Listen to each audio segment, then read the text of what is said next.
పిల్లలకి స్కూల్ పాఠశాల అయితే పేరెంట్స్కి స్కూల్ పేరెంట్స్శాల.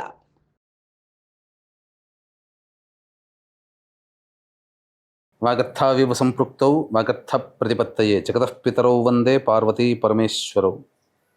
ఆదిత్యాయ చ సోమాయ మంగళాయ బుధాయ చ గురుశుక్రశనిభ్యశ్చ రాహవే కేతవే నమః. శృంగేరి జగద్గురు పీఠాధిపతులకి కంచి పీఠాధిపతులకి నమస్కారములు తెలియజేసుకుంటూ కార్యక్రమాన్ని ప్రారంభిద్దాం. ఈ జూన్ 16వ తారీఖు నుంచి 30వ తారీఖు వరకు ద్వాదశ రాశులలో జన్మించినటువంటి వారికి ఏ విధంగా ఉండబోతుందో తెలుసుకునే ప్రయత్నం చేద్దాం. ముందుగా వీక్షించేటువంటి ప్రేక్షకులకి ఒక చిన్న మనవి. చాలామంది ఎంతో గొప్పగా ఆదరిస్తూ వస్తున్నారు ఈ యొక్క రాశుల ఫలితాలకు సంబంధించి. ప్రతి 15 రోజులకు ఒకసారి చేస్తూ ఉన్నాం. అయితే కొంతమంది ఈ చెప్పినటువంటి ఫలితాలు మాకు వ్యతిరేకంగా జరుగుతున్నాయి అనేటువంటి యొక్క అంశము, ఎందుకు మాకు జరుగుతున్నాయి అనేటువంటిది కూడా బాధను వ్యక్తం చేస్తున్నారు. అయితే గమనించినటువంటి అంశం ఏంటంటే చాలామంది కన్ఫ్యూజన్ అనేటువంటిది అవుతున్నారు అనేటువంటిది. అంటే వాళ్ళకి పుట్టినప్పుడు జన్మ నక్షత్రం ఒకటి ఉంటుంది, కానీ ఆ నక్షత్రాన్ని బట్టి రాశి ఉంటుంది. ఆ రాశిని మీరు పరిగణనలోకి తీసుకోకుండా మీ యొక్క నామ నక్షత్రానికి మాత్రమే ఉన్నటువంటి రాశిని పరిగణనలోకి తీసుకుంటున్నారు. ఉదాహరణకి కోదండరాం అనేటువంటి పేరుంది.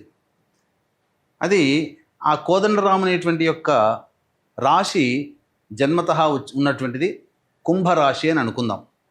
కానీ కోదండరాం అనే పేరుంది కాబట్టి కేకో హాహి పునర్వసు కాబట్టి మిథున రాశి ఫలితాలని చూసుకుంటున్నారు.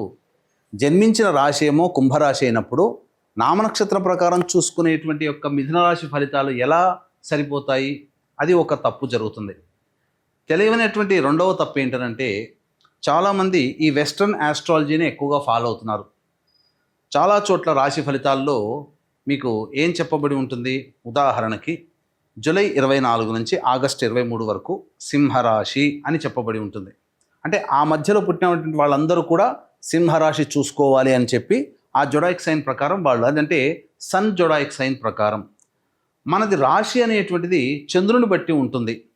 అది మీరు రవిని బట్టి ఉండేటువంటి, రవి ఆ సమయంలో సింహరాశిలో ఉంటాడు కాబట్టి అది రవిని బేస్ చేసుకొని చెప్పేటువంటిది. ఇక్కడ మనం చెప్పుకునేటువంటిది చంద్రుని బేస్ చేసుకునేటువంటిది కాబట్టి మీ యొక్క జన్మ నక్షత్రం ఏదైతే ఉంటుందో ఆ రాశి చూసుకోవాలి. ఆ ఒక నెలలో పుట్టిన వాళ్ళందరూ కూడా సింహరాశి అని అంటే అది అవాస్తవం కదా. కాబట్టి తెలిసి తెలియక అదొకటి ఈ విధంగా చేస్తున్నారు.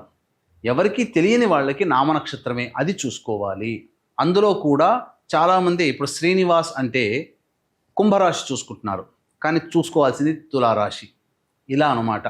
కాబట్టి ఈ తేడాని, ఈ మార్పుల్ని మీరు గమనించుకొని అసలు సిసలైనటువంటి మీ రాశి ఏందో దాని ప్రకారం మీ జన్మ పత్రిక ప్రకారం ఉన్నటువంటి రాశిని చూసుకుంటే అప్పుడు మీకు ఫలితాలు కరెక్ట్గా 90% వరకు మీకు మ్యాచ్ అవుతాయి. మనం చెప్పుకునేటువంటిది దినచర్యలలో భాగంగా రోజువారీ కార్యక్రమంలో ఏ రోజు ఆదాయం ఖర్చు ఎలా ఉంటుంది, ఏ రోజు మానసిక పరిస్థితి మంచిగా లేదా ఆందోళనగా ఉంటుంది అనే విషయాల్ని మనం క్లుప్తంగా తెలియచేసుకుంటున్నాం. కాబట్టి ఇవి విషయాలు పరిగణలోకి తీసుకొని మన ఈ చెప్పబడేటువంటి రాశి ఫలితాలు మీరు ఆపాదించుకున్నట్లయితే 90% వరకు మీకు అవి సరిపోతాయి దినచర్యలో రోజువారీ కార్యక్రమంలో. ఇక మనం వివరాల్లోకి వెళ్ళినట్లయితే 16వ తారీఖు నుంచి 30వ తారీఖు వరకు ఉన్నటువంటి గ్రహ సంచారం తెలుసుకుందాం. మీనరాశిలో శని సంచారం, అలాగే మేషరాశిలో శుక్రుడు మరియు రవి బుధ గురు యొక్క గ్రహ సంచారము మిథున రాశిలోకి, అలాగే 23వ తారీఖు నుంచి బుధుడు కర్కాటక రాశిలో ప్రవేశం చేస్తారు. అలాగే కుజుడు కేతు సింహరాశిలో మరియు రాహువు కుంభరాశిలో సంచారం జరుగుతుంది. దీనిని బట్టి ఈ 12 రాశుల వారికి ఏ విధంగా ఉండబోతుంది 16వ తారీఖు నుంచి మరియు 30 జూన్ వరకు అని తెలియజేసుకుందాం. ద్వాదశ రాశులలో భాగంగా 16 జూన్ నుంచి 30 జూన్ వరకు మిథున రాశిలో జన్మించినటువంటి వారికి ఏ విధంగా ఉండబోతుందో తెలుసుకునే ప్రయత్నం చేద్దాం. ముఖ్యంగా ఈ రాశిలో జన్మించినటువంటి వారికి ప్రధానంగా ఉద్యోగ సంబంధమైనటువంటి వ్యవహారాల్లో కాస్త ఇబ్బందులు అనేటువంటివి ఉంటాయి. ముఖ్యంగా ఒక భయాందోళన, ఉద్యోగం ఉంటుందో ఊడుతుందో అనేటువంటి ఒక భయం. అలాగే నిరుద్యోగస్తులు అన్ని అవకాశాలు దగ్గర దాకా వచ్చి కోల్పోతారు, ఇది గమనించుకోండి. అలాగే బుధగ్రహ సంచారం అనుకూలంగా లేని కారణం చేత ప్రధానంగా 22వ తారీఖు వరకు కొన్ని నష్టాలని చవిచూడాల్సినటువంటి పరిస్థితి. తీసుకున్నటువంటి నిర్ణయాల యొక్క ప్రభావము మిమ్మల్ని ఇబ్బందుల్లో నెట్టుతుంది. ముఖ్యంగా ధనపరమైనటువంటి విషయాల్లో జాగ్రత్తలు పాటించండి. ఇక గురుగ్రహ సంచారం అనుకూలంగా ఉన్నది. అన్ని విధాలుగా దైవానుగ్రహం సంపూర్ణంగా ఉండడం, పెద్దల యొక్క సలహాలు సూచనలు పాటిస్తూ, ఎందుకంటే సహాయ సహకారాలు మీకు మెండుగా ఉన్నాయి. కావున ఏ పని చేస్తున్నప్పటికీ ఈ గురుగ్రహం చెప్పేటువంటిది పెద్దల యొక్క సలహాలు సూచనలు పాటించండి అయ్యా, అది మీకు అనుకూలంగా ఉంటుంది, భవిష్యత్తులో ఎటువంటి ఇబ్బందులు లేకుండా చూసుకుంటుంది అని చెప్పవచ్చు. 23వ తారీఖు రోజు నుంచి మాత్రము మీరు ఏదైతే విచారం వ్యక్తం చేసి డబ్బుని కోల్పోయాము, లేకపోతే మన ఆలోచనలు సరిగ్గా లేవనో, లేకపోతే గృహపరమైనటువంటి చిక్కులు ఏవైతే ఉంటాయో అవన్నీ కూడాను పరిష్కారం అవుతాయి. లోన్స్ శాంక్షన్ అవుతాయి 22వ తారీఖు తర్వాత నుంచి. ముఖ్యంగా ధనపరమైనటువంటి సమస్యలు తీరుతాయి. రాని బాకీలు కూడా వసూలయ్యే అవకాశాలు గోచరమవుతున్నాయి. కుజ కేతుగ్రహ సంచార ప్రభావం మీకు జీవితంలో గొప్ప మలుపుని తీసుకుని వస్తుంది. కొత్త వ్యక్తులు పరిచయం అవుతారు. తద్వారా మీకున్నటువంటి సమస్యని పరిష్కరించుకుంటారు. భవిష్యత్తు ఆశాజనకంగా మారడానికి ఈ కుజకేతుగ్రహ సంచార ప్రభావం ఒక మూలకంగా చెప్పవచ్చు. అన్నిటికంటే చేస్తున్నటువంటి వృత్తి ఉద్యోగ వ్యాపారాల్లో కొత్త ధనము అనేటువంటిది, కొత్త పంథా మీరు వెళ్తారు. తద్వారా ఎదుటివారిపై మీదే పైచేయి సాధిస్తారని చెప్పవచ్చు. నూతన వ్యాపార విస్తరణ అనేటువంటిది చక్కగా జరుగుతుంది. భవిష్యత్తు ఆశాజనకంగా ఉండబోతుందని చెప్పవచ్చు. ఇక చూసుకున్నట్లయితే రాహుగ్రహ సంచార ప్రభావము ముఖ్యంగా విదేశీయానం, విదేశీ విద్యకు సంబంధించి చేయు ప్రయత్నాలన్నీ కూడాను కొలిక్కి వస్తాయి. తండ్రి గారి ఆరోగ్యం పట్ల శ్రద్ధ వహించాల్సినటువంటి పరిస్థితి అన్ని విధాలుగా అనుకూలంగా ఉంటుంది. కాకపోతే శనిగ్రహ సంచారము కొంత నిదానము, చేస్తున్నటువంటి వృత్తి ఉద్యోగ వ్యాపార ప్రయత్నాల్లో ఏ ప్రయత్నంలోనైనా కానీ నిదానాన్ని సూచిస్తుంది, ఆలస్యాన్ని సూచిస్తుంది. కాబట్టి జాగ్రత్తలు పాటించండి. దైవానుగ్రహం పొందే ప్రయత్నం చేస్తే ఆ పనులన్నీ కూడాను శుభముహూర్తంగా అవుతాయి. ఇక శుక్రగ్రహ సంచార ప్రభావం మీకు సంపూర్ణంగా యోగదాయకంగా ఉంటుంది. చక్కటి స్త్రీ సాంగత్యము, అలాగే స్త్రీలతో ఉన్నటువంటి విభేదాలన్నీ కూడా పరిష్కారం అవుతాయి. అన్ని విధాలుగా మీకు అనుకూలంగా ఉండేటువంటి సమయంగా చెప్పవచ్చు. ఏ తర్వాత చెప్పుకొచ్చేది ఏమిటంటే, ఒక బుధుడు రవి యొక్క సంచార ప్రభావం తప్ప మిగతా అన్ని గ్రహాల యొక్క ప్రభావము ఈ మిథున రాశిలో జన్మించినటువంటి వారికి అనుగ్రహంగా ఉండడం కారణం చేత మిశ్రమ ఫలితం కంటే అధికమైనటువంటి శుభ ఫలితాలే పొందుతారు. ముఖ్యంగా వివాహం కావాల్సినటువంటి అబ్బాయిలకి అమ్మాయిలకి సంబంధించి చేయు ప్రయత్నాలు కొలిక్కి వస్తాయి. సంతానం కోసం ఎదురు చూస్తున్నటువంటి దంపతులకి చక్కటి శుభవార్త వింటారు. అన్ని విధాలుగా ఆనందదాయకంగా ఉండేటువంటి పరిస్థితి గోచరమవుతుంది. ఇక విద్యార్థులకి కోరుకున్నటువంటి విద్యా సంస్థల్లో ప్రవేశం లభించడము, అన్ని విధాలుగా మీ ప్రయత్నాలు సఫలీకృతం అవుతాయని చెప్పవచ్చు.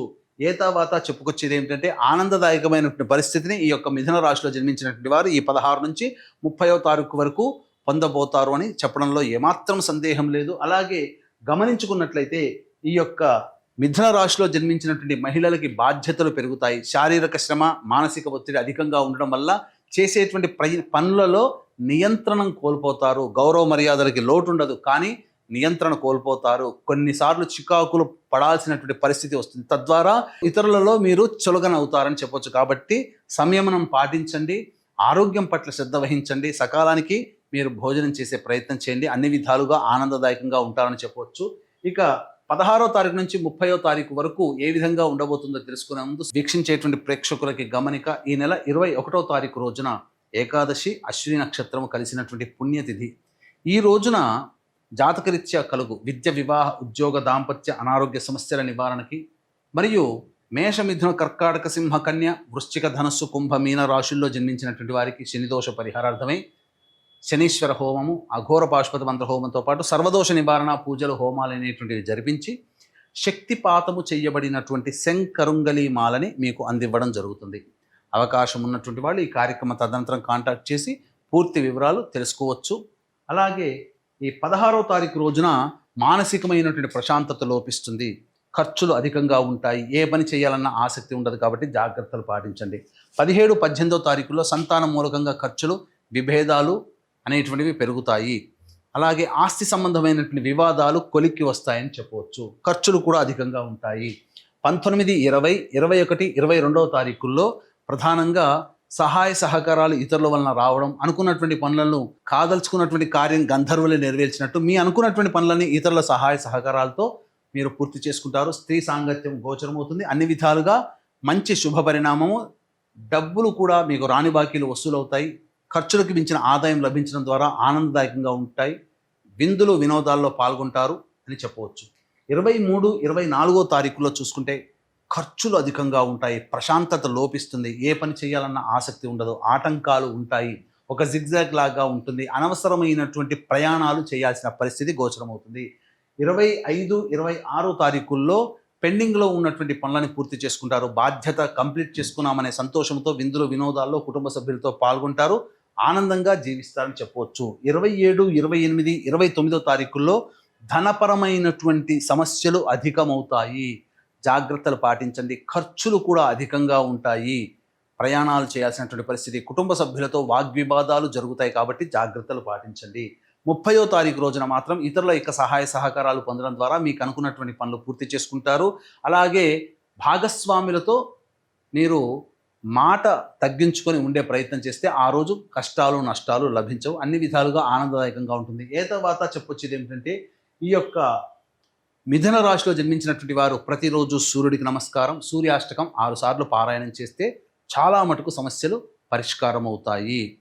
ఇక ఇప్పుడు చెప్పినటువంటి సమస్యల కంటే ఇంకా ఎక్కువగా సమస్యలు మిమ్మల్ని బాధిస్తున్నట్లయితే దగ్గరలోని మంచి ఉపాసనా పరులైనటువంటి జ్యోతిష్యులను సంప్రదించి వారి సలహాలు సూచనలు కనుక పాటించినట్లయితే మరింత మెరుగైనటువంటి జీవితాన్ని పొందుతారని తెలియజేస్తూ సర్వం శ్రీ ఉమామహేశ్వర పరబ్రహ్మార్పణమస్తు.